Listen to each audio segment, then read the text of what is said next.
Muy buenas, bienvenidos a este análisis donde vamos a desgranar el poder de una de las herramientas más fundamentales de las matemáticas, la función lineal.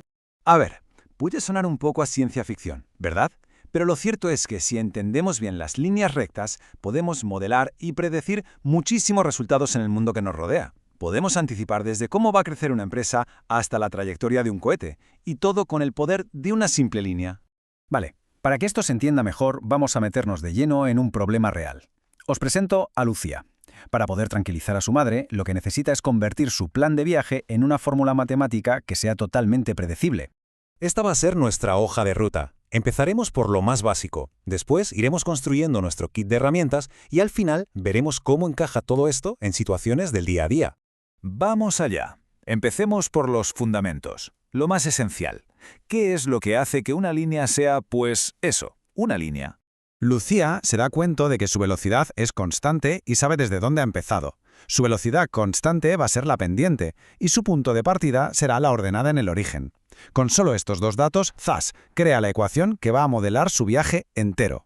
Y aquí la tenemos, la fórmula universal para una línea recta. Lo más interesante de todo esto es cómo dos simples letras, la M y la B, nos lo cuentan absolutamente todo sobre la recta.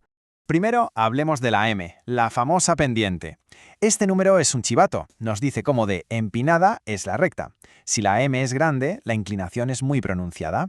Si es negativa, pues que vamos cuesta abajo. En el caso de Lucía, su M es 90. ¿Qué significa eso? Pues que la línea sube 90 km por hora que avanza. Es ni más ni menos una medida directa de su velocidad. Y luego está la B, la ordenada en el origen. Esto es sencillamente el punto de partida. Para Lucía, su B es 50, porque esa era la distancia a la que estaba de Buenos Aires en el tiempo cero, justo en el momento en que empezó a contar su viaje. Muy bien, avancemos a la siguiente sección para ver cómo se construye todo esto. Porque, ¿qué pasa si no nos dan la ecuación ya hecha? ¿Cómo la podemos crear nosotros a partir de unos cuantos datos? Resulta que solo se necesitan dos piezas clave de información. Vamos a ver cómo construir una ecuación si conocemos un punto y la pendiente, y también cómo hacerlo si lo único que conocemos son dos puntos cualesquiera de esa línea. Aquí tenemos el primer caso. Imagínate que seguimos la contaminación. Conocemos un dato muy específico, 50 partes por millón a las 10 de la mañana, o sea, 2 horas después de las 8. Y también conocemos el ritmo al que cambia, que viene a ser nuestra pendiente. Y ahora, el segundo caso, nos vamos a la biología. Aquí no conocemos el ritmo de crecimiento, la pendiente, pero sí que tenemos dos pares de mediciones. Pues con estos dos puntos podemos apañárnoslas para encontrar primero la pendiente y a partir de ahí la ecuación completa. Bien, ya hemos aprendido a definir una recta entera. Pero, ¿y si solo nos interesa la distancia entre dos puntos de esa recta? Como por ejemplo, la distancia que recorrió Lucía en la primera mitad de su viaje. Para eso vamos a necesitar un par de herramientas nuevas. Para encontrar la distancia entre dos puntos, da igual cuáles sean, hay un truco. Podemos imaginar que es la hipotenusa de un triángulo rectángulo.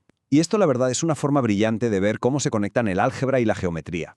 Y de ahí sale esta fórmula tan potente, que en el fondo no es más que el teorema de Pitágoras con un disfraz.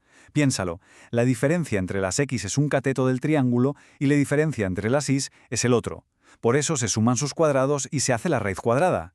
Aplicarla es un proceso muy directo. Son solo 4 pasos. Primero, restamos las coordenadas x y lo elevamos al cuadrado. Después, hacemos exactamente lo mismo con las y. Luego sumamos los dos resultados y para terminar, calculamos la raíz cuadrada. ¡Listo!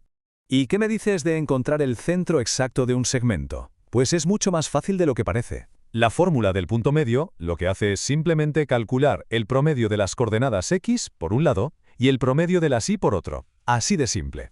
Y ahora sí, llegamos a la parte más interesante. Vamos a ver cómo todas estas herramientas nos ayudan a entender situaciones que a primera vista parecen bastante más complejas. A ver, pensemos en algo tan cotidiano como calentar agua.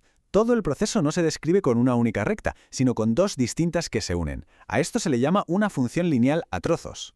Como se ve en esta tabla, se usa una fórmula mientras el agua se está calentando. Y luego se cambia a otra mucho más simple una vez que ha alcanzado el punto de ebullición y la temperatura se mantiene constante. Otra aplicación superpotente la encontramos en los negocios. Podemos usar una línea para representar los ingresos y otra completamente distinta para los costes. ¿Y cuándo empieza a ser rentable el negocio? Pues justo cuando la línea de ingresos consigue subir por encima de la línea de costes. Ese punto exacto donde se cruzan, donde son iguales, es el que se conoce como el punto de equilibrio. Es un momento crucial. Bueno, para resumir un poco todo, hemos visto que una recta queda perfectamente definida por su pendiente y su ordenada en el origen. Hemos aprendido a montar su ecuación a partir de un par de datos. Hemos usado las fórmulas de distancia y punto medio para analizar sus trocitos. Y lo más importante, hemos visto que todo esto se aplica en el mundo real, en un montón de cosas, desde la ciencia hasta los negocios. Desde un simple viaje por carretera hasta un modelo de negocio complejo, la línea recta nos ofrece una forma muy potente de traer un poco de claridad al mundo. La única pregunta que queda ahora es, ¿dónde la vas a encontrar en tu día a día?